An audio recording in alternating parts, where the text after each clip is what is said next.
In 1917, the North Staffordshire Railway built one of the only battery electric engines ever used on mainline railways in the UK. This was the NSR No. 1.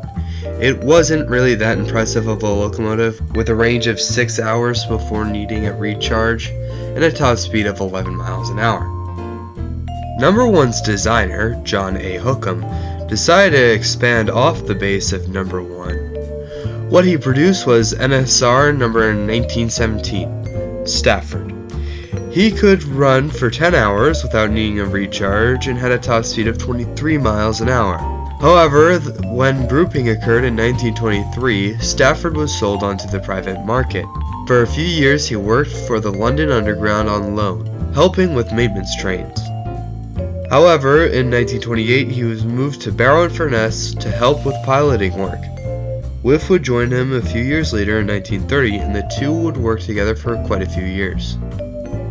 Stafford received new orders in spring of 1934 when he was sent to Sodor to help build the Peel-Godger branch line with Adam and Colin. The plan was for him to hand off the work to the new build electric engines when they arrived.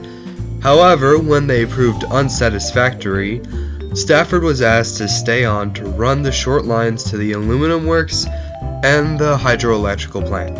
Here he would use his high speed, for an electric shunter at least, and long battery. Occasionally he would even venture down the branch line. In 1950, the Fat Controller bought an ex-London Underground battery locomotive to take full control of the end of the branch line. Stafford returned to London after staying at Barrow until early 1951. However, when he returned home for the first time since 1928, his owner decided that it was the right time to put Stafford aside. Electric locomotive technology had gone far beyond the days of Stafford's construction, and his owner saw him as out of date. He was put in a siding in 1953 after a few years of bouncing around London. Stafford sat rusting outside his old home of Stoke Works for a few years. Plans were made to cut up Stafford in late 1955, and it seemed like the end for him. But two young railway enthusiasts decided to take matters into their own hands. On the night of November 16, 1955, they broke onto Stoke Works property and stole Stafford.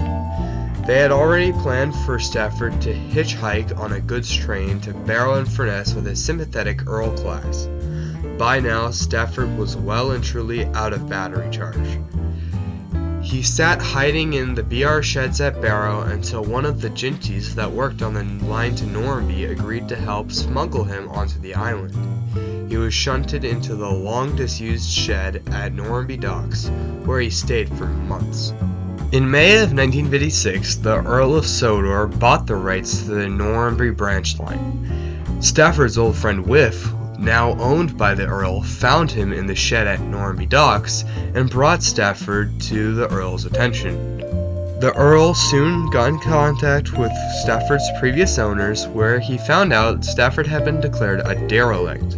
This meant the only thing the Earl had to pay for was Stafford's charging equipment.